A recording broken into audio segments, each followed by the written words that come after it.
Anga wale nywana wale be ka ɲɛsin aw ma Mali kɔnɔ Mali kɔ kan aw minnu be ni a kɛmɛ ka ɲɛmada nin mayina ka ɲɛsin jabaraniw ma walasa faamuya bɛ se ka sɔrɔ aw fɛ Seri Fila TV bamanankan ka kunnafoni na min bɛna walawalali kɛ aw ye Mali kunkan ani diɲɛ fan wɛrɛw kunkan b'a fɔ ye ko nin ye a kuma sele bakuruba kunnafoniw de filɛ. Ashura donba do dali masa a ye koba caman kɛ ka bɛn ni Ashura do de ye. Ashura fana silamɛw bɛ jate kɛ ni sa min ye anw k'a ma ko farafin kalo. O sa kalo fɔlɔ tile 10 de ye Ashura ye. O de kosɔn a Seyed Sherif Usman Madana Haidara san o san ale bɛ don belebele in ɲɛnamaya yɔrɔ min na o ye hippodrome ndolanci kɛnɛ ye. A ɲɛnamayara tarata don ka dugu jɛ araba la an yɛrɛ kun bɛ o kɛnɛ kan.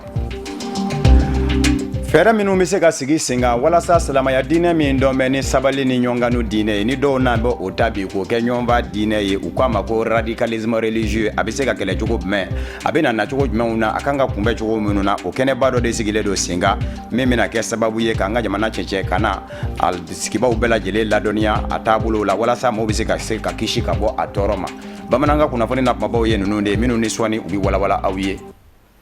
aw dangana.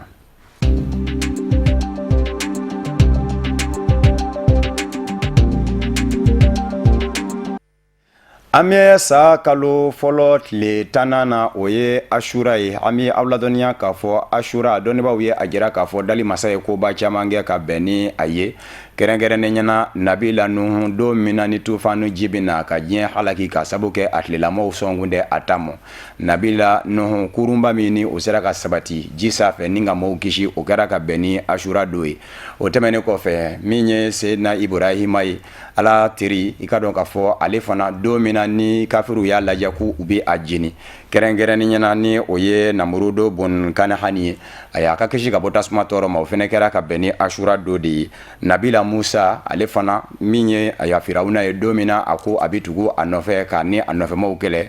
ji min ni Nabila Musa ni a ka ayiwa bere ye o cɛci ni Firawuna n'a ka jama tora o la o kɛra ka bɛn ni Ashura ye dakuruɲɛ laban ye fɛn min ye an kuntigi Muhamadu nɛɛma ni kisi bɛ a ye ale mɔden Useyini a janbara Kɛrbala Iraki dugukolo kan ka bɛn ni Ashura don de fana ye k'a bɔnɛ a nin na o de kosɔn silamɛw bolo donba don a y'a Seyed Sherif Usman Madana Haidara ni ale ye Ansar ɲɛmaaba ye san o san a bɛ kɛnɛ in a bɛ a ɲɛnamaya yɔrɔ min na o ye hippodrome ndolanci kɛnɛ ye tarata don ka dugu jɛ araba la kɛnɛ in a sigira sen kan an yɛrɛw ka jamana ɲɛmaaw ka nɔnabilaw i n'a fɔ minisiri min ɲɛsin bɛ diinɛ ko ni batoko ma ale tun bɛ kɛnɛ kan nka laadalako la san o san a Seyed Sherif Usman Madana Haidara a bɛ ladiyali fɛn min da k'o di faamaw ma ni ani u ye ɲɔgɔn sɔrɔ ni o bɛ kɛ kado ye a fɛ ladilikan ani bilasiralikan a ye o lase kɛnɛ in kan an ka maa minnu kun bɛ yen Ustaz Muktar Bagayoko Fuseni Keyita u ka suma filɛ. Ni su in na comme a bɛɛ b'a kalama cogo min na suba don su in na bi jate i n'a fɔ diɲɛ san yɛlɛmɛ su silamɛya tɔgɔ la a fɔra aw ɲɛna sunkalo Ala ko Lailatul Qadri don k'o bɛ labɛn mɔgɔ min ka kan ka min sɔrɔ min ni yɔrɔ ye min ye ɲɛnamaya la min ni yɔrɔ ye min ye garisɛgɛ la min ni yɔrɔ ye min ye ayiwa fɛn wɛrɛw la bana ni kɛnɛya la o de bɛ kɛ Lailatul Qadri su wa ma adraka ma Lailatul Qadri Lailatul Qadri khayrun min alfi shahr ko latigɛ su o ye sunkalo kɔnɔna ye komi a bɛ Lailatul Qadri ko kalama cogo min na k'o bɛ latigɛ o de la nka ka ordre di ko baara ka daminɛ a fɔra min bɛna wari sɔrɔ o ka wari ka d'a ma min bɛna si sɔrɔ o k'a ta daminɛ min ka waati dafara o ka taa o tumana ko o latigɛ baara bɛ daminɛ sini ni Ala sɔnna an b'an ka faamaw fo an sigi o sigi an b'u ka kado d'u ma o san caman ye ɲinɛ ye faamaw a ka kado filɛ kado kɔrɔ in don ŋaniya ɲuman siri dɔrɔn n bɛ n ka faso lafiya fɛ minga faso denw mara tiɲɛ kan ndu tɔɲɔ o tɛ n kɔnɔ faama o faama balola nin kan i bɛ sa bonya kɔnɔ fo ka diɲɛ wuli manda ko tɛ o manda kɔfɛ mɔgɔw bɛ yen o non n ye n ka manda kɛ mais n'i tilali ka manda la i bɛ taa de la i bɛ to yan o mandatigi wɛrɛ bɛ na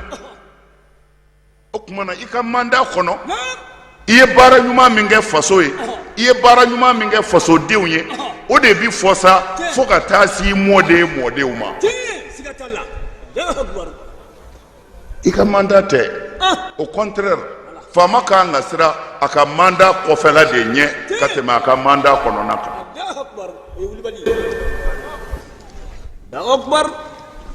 faamaw a ye kɛ ladiri ye ala b'aw dɛmɛ m'a fɔ a ka kɛ silamɛ ye dɛ a fɔ ala tɛ yen o y'i ka faamu de ye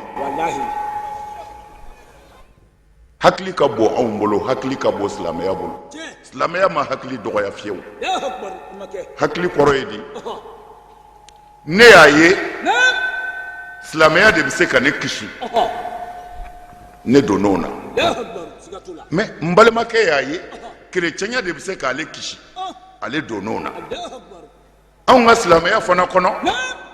ne y'a ye ne ka kɛ sunamɔgɔ ye o de bɛ ne kisi an balimakɛ y'a ye ale ka kɛ tijaniya ye o de b'a kisi nin fana y'a ye ale ka kɛ kadiriya ye o de b'ale kisi nin fana y'a ye ale ka kɛ wahabiya ye o de b'ale kisi nin y'a ye a ka kɛ tarabiya ye o b'a kisi alors mais kɛlɛ bɛ min o tuma na ne ye n yɛrɛ bonya ka n ka diinɛ choisi ni n ka kodɔn ni n ka faamu ye mais fo ne ka da la ne kelen tɛ faamutigi ye o ne kelen tɛ kodɔnna ye o ne ka kodɔn ye n kɛ silamɛ ye e ta y'i kɛ kerecɛn ye mais mun na bere bɛ min n balimakɛ kerecɛn di courage nka ne min ye silamɛ a to n ka n ta kɛ an ka ɲɔgɔn bonya o kɔnɔ e tɛ isa ye ne yɛrɛ tɛ muhamadu ye ɔ n'an sera ala ma jɔn da ye tiɲɛ ye jɔn da ye nkalon ye ko tigi b'a ɲɛnabɔ. nin kun ye groupement des leaders spirituels musulmans du Mali Mali silamadinɛ ɲɛmɔgɔw ka fara ɲɔgɔn kan jɛkulu ɲɛmaaba a Seyid Sherif Ousmane Madana Haidara ye nin kɛra hippodrome ndolati kɛnɛ na ka bɛn ni Ashura ye tarata ka dugu jɛ araba la fɛn minnu sɔrɔla o dɔ kun ye nin ye an y'a fɔ yan ka bakuruba kunnafoniw na kɛnɛ kɛrɛnkɛrɛnnen dɔ sigilen don sen kan Mali faaba la Bamakɔ min bɛna kɛ hakilijagabɔ kɛnɛ ye k'a ɲini k'a dɔn kun min ni o bi nani bamanciya walew ye barisabu ka da kan maa caman bɛ ka silamɛya diinɛ sabali ani hinɛ ani ɲɔgɔnganu diinɛ ta k'a kɛ ɲɔgɔn bɔnɛ nina diinɛ ye mun de bɛ na ni a ye a bɛ se ka kunbɛn cogo min hakilijagabɔ kɛnɛ in sigilen bɛ sen kan o de kadara kɔnɔ tile damadɔw kɔnɔ maa minnu ni olu bɛ a kɛnɛ kan u bɛna hakilijagabow de kɛ min bɛ se k'a to farafinna tile bi an ba wali kelen an ka cɛcɛkana jamanaw anw minnu sigilen bɛ a kɔnɔ an bɛ se ka kisi ka bɔ a tɔɔrɔ ma cogo min na nka Usumani Sogore bɛ walawalaliba kɛ an ye a ko k'an ka ɲɛ dɔn a ka sɔrɔtaw la. Dansago ani damatɛmɛ alisilamɛya diinɛ tɔgɔla cɛncɛn ka jamanaw kɔnɔ o kɛlɛli kelen dɔ bi a jamanaw haminako gɛlɛn dɔw ye ani jamana wɛrɛw ka bɔ diɲɛ fantan ani naani fɛ walasa fura ka sɔrɔ o baara cɛjugu in na o kadra de kɔnɔna na farafinna tɔnba Union Africaine a ka bolofara bɛ ɲɛsi Mali ka koɲɛw ani cɛncɛn ka jamanaw ka koɲɛ ɲɛnabɔli ma Misahel a ye lajɛrɛ belebele sigi sen kan colloque régional o mun senfɛ u bɛna hakilina jagabɔw kɛ ka ɲɛsi nin koɲɛ in ma jɛkulu in ɲɛmaa ye Pierre Buyoya a ye a jira a ka kɔrɔfɔw senfɛ ko dansago min bɛ ka kɛ diinɛ tɔgɔ la hakilina dɔw de don maa dɔw fɛ n'u b'o hakilinaw don maa wɛrɛw la n'o bɛ kuncɛ ni banbaciya walew ye wa u b'a ko labɛn ka tɛmɛ siraw de fɛ sira minnu bɛ kɛ sababu ye ka alamadenw fili ka bɔ u ka diinɛ laɲiniw ma Najim El Haji Mohamed ale ye cɛncɛn ka jamana duuru ka babu sentigi ye secrétaire permanent du G5 Sahel ale fana ye hakilina jiginw kɛ k'a yira u ka lajɛrɛ ninnu senfɛ u kan ka kɔrɔfɔw sama ka taa se ɲɛfɛ fo ka taa se yɔrɔ la jihadi min bɛ fɔ alisilamɛya diinɛ tɔgɔ la ani banbaciya walew ka bɔ ɲɔgɔn na o tɛmɛnen kɔfɛ alisilamɛya diinɛ ani damatɛmɛ ka se ka faranfasiya ka bɔ ɲɔgɔn na nka a y'a yira ko o tɛ se ka sira sɔrɔ cogoya si la fo u ka jɛ k'u tigɛw di ɲɔgɔn ma yaasa ka banbaciw kumadaw gere mun be tali kɛ Mali dɛmɛbaga jɛkulu ka kɔrɔfɔw la les partenaires techniques et financiers du Mali olu ye a jira k'a fɔ nin ko in kɛlɛli tɛ taa cogoya si la fo dɛmɛ de ka kɛ ka ɲɛsi jamana ma dɛmɛ min b'a to jamana ka se k'a yɛrɛ ka faamuyaw ani a ka sariyaw labato a yɛrɛ fɛ ani o tɛmɛnen kɔfɛ banbaciw kɛlɛli sirilen don ka se ka kunnafoni sɔrɔ sira kura dɔw sigi jamana kɔnɔ ministre Abdoulaye Diop tun b'a kɛnɛ kan Mali ministre mun ka baara bɛ ɲɛsi Mali jamana ani jamana wɛrɛw kɔkanciw ɲɛnabɔli ma ministre des affaires étrangères de la coopération internationale et de l'intégration africaine a ye hakilijigin kɛ lajɛrɛ nabaw la k'a fɔ u ben'u yɛrɛ di tile damadɔ baara minnu ma a ka kan u ka sira kuraw bɔ alisilamɛya diinɛ tɔgɔ la sira minnu be kurakurali ani yafaɲɔgɔnma kofɔ ani a ye a jira kɛnɛ kan k'a fɔ an ka jamana gouvernement a bena fɛrɛ ni wulikajɔw bɛɛ lajɛlen kɛ walasa fɛrɛ kuraw ka sigi jamana tɔgɔ la mun bena kɛ sababu ye ka banbaciya ani dansago kɛlɛ ka bɔ diinɛ tɔgɔ la n'o ye élaboration et l'adoption de la stratégie nationale de lutte contre le terrorisme et l'extrémisme violent wa o fɛrɛ kura in o bena dabɔ a kama kɛrɛnkɛrɛnnenya la ka ba don jamana la yaasa a na se ka kɛ jamana sinsinen ani jamana jole an b'aw ladɔnniya k'a fɔ ni lajɛrɛ in a kɛra sababu ye alisilamɛya diinɛ ɲɛmaw bolo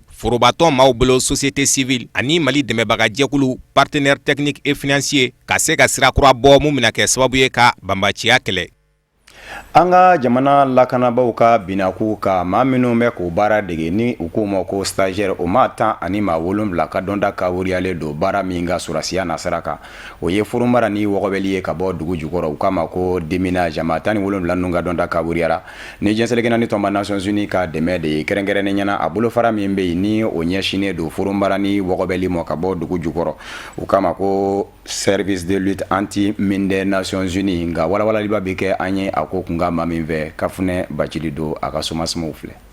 stagiaire 17 minnu ni olu ka dɔnta kanguruyalen filɛ nin ye nin lakanatigila la génie militaire polisiw ani gendarmerie nationale maaw de don banbagancimɔgɔw ka waleya jugu an'u ka wulikajɔw senfɛ u be pɛrɛnbara ni minnu sɔri dugu jugɔrɔ n'o bi kɛ sababu ye ka fɔdɔ ni maaw ye ni k'u bɔnɛ u niw na jango mɔgɔ minnu m'a min u m'a bɔn u ka dɔɔni kanguruyara ka ɲɛsin o kɛlɛli baaraw de ma o pɛrɛnbara ni minnu mana kɛ dugu fan o fan u ka wulikajɔw bonya ka fɛɛrɛw tigɛ walasa k'olu bɛɛ lajɛlen wɔgɔbɛ nin dɔɔni kanguruyalen in kuncɛlen kɔfɛ maa 17 ninnu u bolo bena don baara la octobre kalo tile 17 wa k'a ta o don na sa ni ka taa bila fo waati min kɛra olu ka caw bena bɛn pɛrɛnbara ni wɔgɔbɛli de ma ka bɔ fanw fɛ siga kelen do fan o fan na ko pɛrɛnbara ni na se ka sɔrɔ yen u garijɛgɛ donnen filɛ nin ye dɔɔni kanguruyali min na nin ye a nafa o ti ban fɔla adamaden yɛrɛ ni lakanani na bawo n'i y'a ta k'a lajɛ banbagancimɔgɔw ka jan dalenw na u bi baara kɛ kosɛbɛ ni dugu jugɔrɔ pɛrɛnbaraniw ye olu min bi kɛ sababu ye ni ka maa caman de bɔnɛ u niw na maa minnu ni olu bi se ka kɛ lakanatigilamɔgɔw ye minnu yɛrɛ fana no olu bi se ka kɛ Mali jamana kɔnɔdenw ye wali kelen diɲɛ fan wɛrɛ jamana kɔnɔdenw civiliw walima diɲɛ selekɛna ni lakanatigilamɔgɔw minnu bɛ bɔ diɲɛ fan wɛrɛw la kana Mali dɛmɛ ɲɔgɔn ya n'i y'a ta k'a lajɛ kɛrɛnkɛrɛnnenya la Mali kɔrɔyan fanfɛla la pɛrɛnbarani kɛra sababu ye ni ka nin caman de bɔ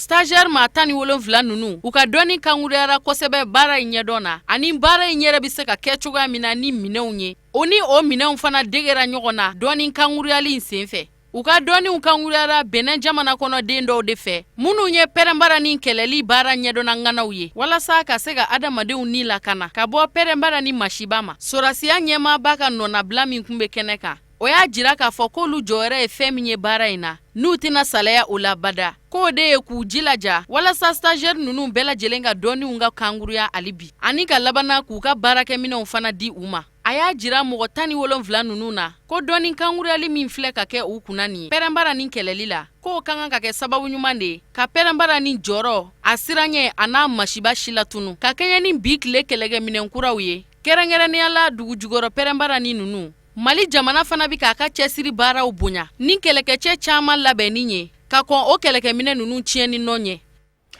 o de b'an sɛnsɛn ka se diɲɛ fan wɛrɛ kunnafoniw sɔrɔli ma an b'a daminɛ Côte d'Ivoire kaw fɛ yen ɲɛbila gafe min ni o kun bɛ wasabulon kɔnɔ ni jamana ɲɛma Alassane Dramane Ouattara taara ni a ye a ka si filɛ u k'a ma ko avant projet de la constitution a sera ka latɛmɛ wasabulon kɔnɔ tarata tɛmɛni wasaden fanba kɔni ye a jira k'a fɔ olu ma degun ye a kɔnɔ a bɛ se ka latɛmɛ u fɛ yen an bɛ aw ladɔnniya k'a fɔ min ye ko in kɔni ye a ma bala maa caman na barisabu ka d'a kan maa caman sigi mun mɛn a ye k'a fɔ Alassane Dramane Ouattara a ka fanga ɲini jɛkulu a n'a kanubaw olu de ka ca wasabulon kɔnɔ fanga sinamatɔnw olu ma sɔn ka ye wasadensigi kalataw la min kɛ a bɛ u kuma da juaya wasabulon kɔnɔ o de kosɔn sariya se min ni Alassane Dramane Ouattara b'a fɛ k'a ta ka Kolewari mara don nataw la ni a bɛna kɛ sariya sunba kura ye jamana kunna sariya se 184 minnu kun bɛ a kɔnɔ wasadenw y'a jira k'a fɔ baasi tɛ a fansi la a y'a min ye sariya se ɲina kumabaw ye o dɔ ye ka lajɛ ka kalanko yɛrɛ ka kɛ wajibi ye denmisɛnninw bɛ se ka taa kalan la cogo min na walasa jamana bɛ se ka denmisɛnninw sɔrɔ minnu bɛ kɛ a bolo jigi sɛmɛnjiri ye don nataw la o bɛɛ sariya sunba in kɔnɔ o tɛmɛnen kɔfɛ min ye cɛw ni musow ka hakɛ ye k'o dama kɛɲɛ k'a ma ko égalité entre hommes et femmes a y'a fɔ ka taa se wasabulon filanan min ni o kan ka dayɛlɛ u k'a ma ko Sénat fɔ ka taa se ayiwa jamana ɲɛmaa yɛrɛ a ka danganjɔyɔrɔ poste de vice président maa min bɛ da jamana ɲɛmaa kan o fɛnɛ o bɛɛ kɔnɔ maaw kɔni ye a jira k'a fɔ ko in kɔni ma bala mana o de kɔsɔn don nataw la wasadenw jɛngo min ye nin ye ni a ye a bɛna kɛ sababu ye sa k'a latɛmɛ ka taa jamanadenw de ka bolo ka forobakalata dɔ senfɛ u ko min ma ko référendum wasaden 249 min bɛ wasabulon kɔnɔ Côte d'Ivoirekaw fɛ yen 239 bɛɛ lajɛlen jɛra ni a ye fila y'a jira k'a fɔ olu kɔni b'u yɛrɛ minɛ kuma t'olu da a ko kunkan 8 bɛ olu kɔni n banna la u b'a jira k'a fɔ bɛɛ lajɛlen kɔni jɛna ni ko in ye maa fanba o tumana octobre kalo tile 30 Côte d'Ivoirekadenw welelen don k'u dɔn ka taa dakuru ɲɛ fila ni ɲɔgɔn cɛ awɔ an jɛna ni sariya sunba kura ye wali kelen a ye an ma jɛ ni a ye Ghana kaw fɛ décembre kalo tile 7 o ye olu ka jamanakuntigi sigi kalataw ye nka min ye jamana ɲɛmaa John Dramani Mahama ye ani maa min bɛ sɔn k'i kɔ a da ɲɔgɔn na o ye fanga sinamatɔ ɲɛmaa ye min bɛ wele ko Nana Akufo-Addo kunnafoniw ye a jira k'a fɔ maa 4 de bɛ yen minnu ni jamana sariya sunba kɔlɔsiyɔrɔ ye olu daga u k'u kanbɔ i n'a fɔ kalata labɛnni jɛkulu commission électorale nationale indépendance ye olu minnu yamaruya o tumana min ye nafoloko ta fa fɛnɛ ye caman y'a jira k'a fɔ a musaka bɛ sɔn ka bonya barisabu ka d'a ka Ghana wari ni o ye sidi ye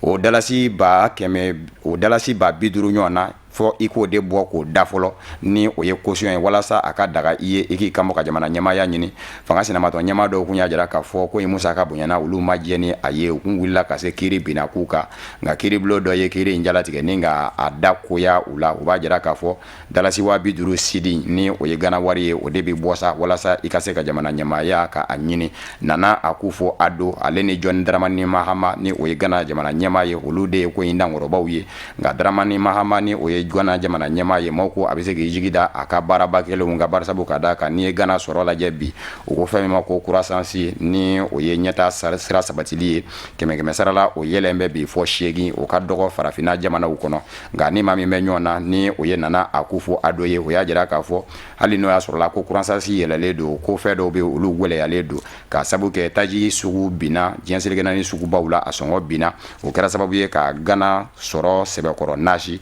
a y'a ko kumana ale ni a kɛra jamana ɲɛmaa ye ko ale bɛ se ka yɛlɛma don sɔrɔ siraw taabolow la ni o ye ka diversifier min bɛ se ka to sɔrɔ a tɛ dulon fɛn kelen na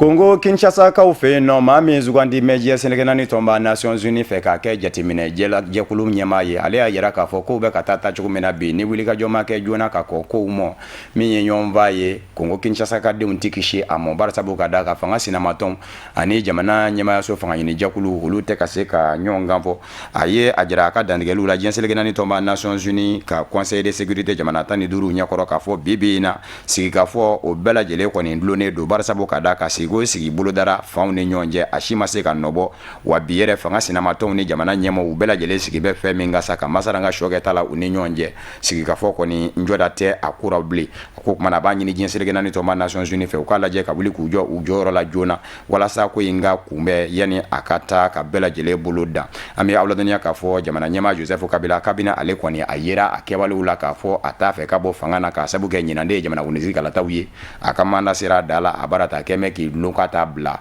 o n'a mɛ ɲuɲu ni ɲɛɲɛ wuli Kongo Kinshasa jamana kɔnɔ septembre kalo tɛmɛnen min ye wulikajɔ dɔw ye o kɛra fanga sinamatɔnw fɛ ko fɔ a ka taa ka bɔ fanga na o senfɛ maa 40 ani maa 9 bɔnɛna ani na 38 mugu de tira olu la ni ka dɔw fɛnɛ ɲɛnama jini bebe na min ye jɛnsɛlɛkɛ naani tɔma Nations Unies ka bolofara maa ɲɛma in ye ni u k'a ma ko Mama Sambo Sidiku a y'a yira k'a fɔ sɛgɛsɛgɛliw y'a yira k'a fɔ jamana ɲɛma Joseph Kabila yɛrɛ ka sɔrɔdasiw caman bɛ kokolo ninnu kɛbɔw la.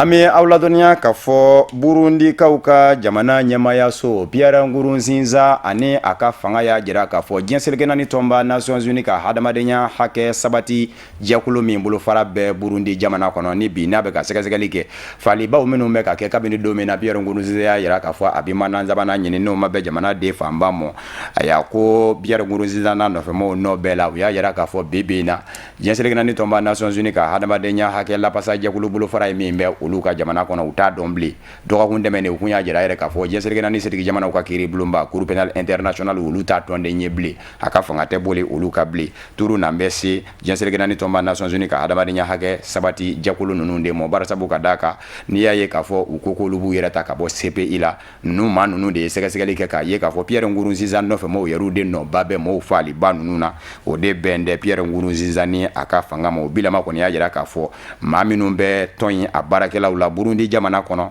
olu t'u dɔn diɲɛseleke naani tɔnba mɔgɔw ye bilen o b'a jira k'a fɔ u ka a y'a dagayɔrɔ in ani datuguli de ka kan sa u ka Burundi faba Bujumbura bila barisabu ka d'a kan Pierre Nkurunziza n'a ka fanga ma se u mɔ bilen.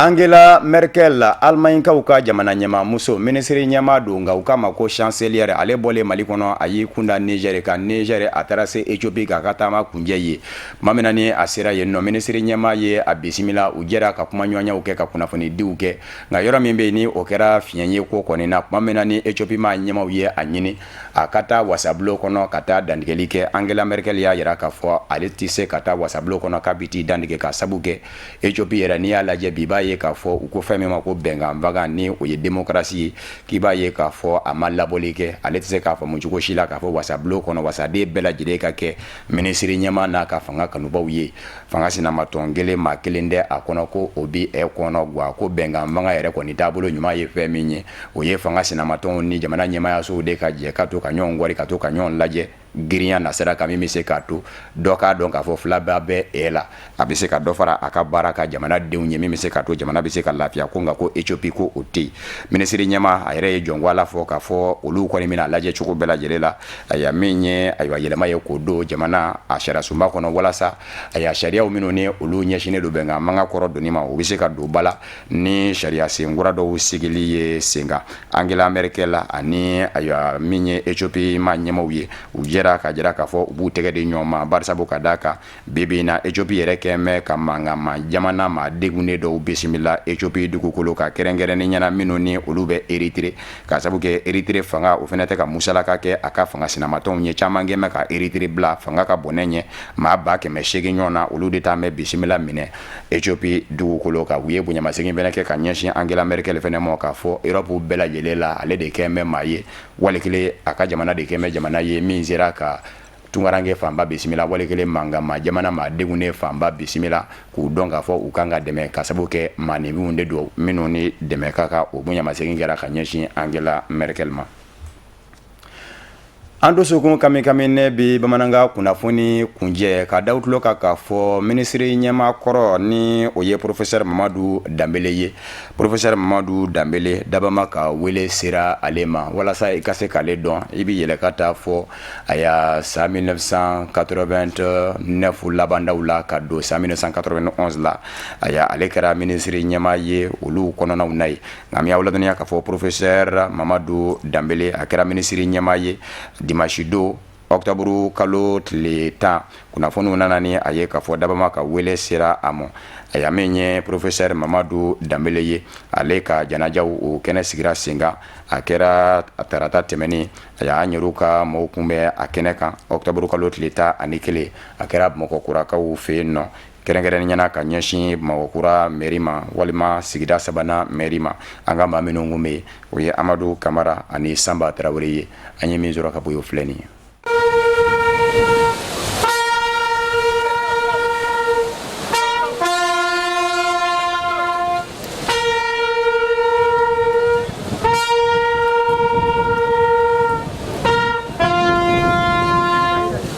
an kɔni a bɛɛ fɔra an bɛ dugawu de don tabaga ye professeur Dambele misali ɲuman dɔ Mali kɔnɔ a ka baara kɔnɔ a ka ɲɛmaya kɔnɔ misali ɲuman dɔ modèle de don anw bolo et je pense que jeune génération bɛɛ kan ka tugu maa min nɔfɛ anw ancien premier ministre an y'a ɲini ka taa foli la so kɔnɔ an ye bonya kɛ an tora du kɛrɛfɛla la an bɛ participer activité tɔw la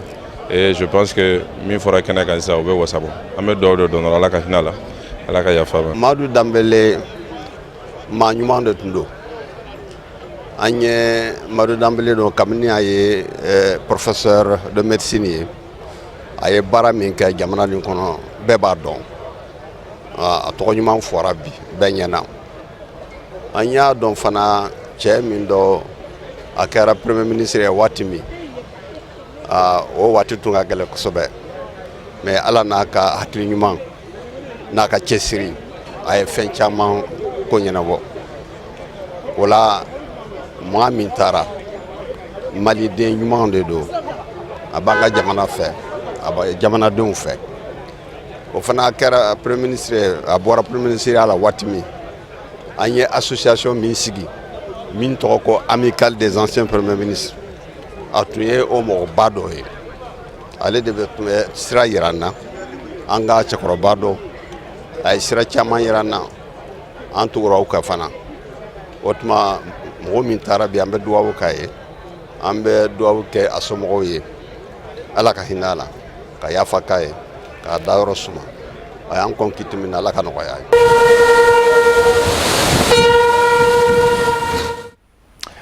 Ala ka hinɛ ala ka dayɔrɔ suma Ala ka hinɛ ani silamɛsiw bɛɛ lajɛlen la. Ni ne fɛnɛ bɛ dansigi bamanankan kunnafoni na min farala ɲɔgɔn kan ka lase aw ma kunnafoni diso ɲɛmaayaso fɛ ka bɛn ni nin kuma ye ka wale ɲuman dɔnbɔli kɛ ka ɲɛsin aw ma Mali kɔnɔ ani Mali kɔ kan aw minnu bɛ yen nɔ ni a kɛ kun bɛ ka ɲamada ka ɲɛsin jabaraninw ma walasa a bɛ se ka faamuyaw sɔrɔ aw ni ce aw ka ɲamadali ni aw ka matarafali la a k'an bɛɛ laseli wɛrɛ ni Ala sɔnna ma.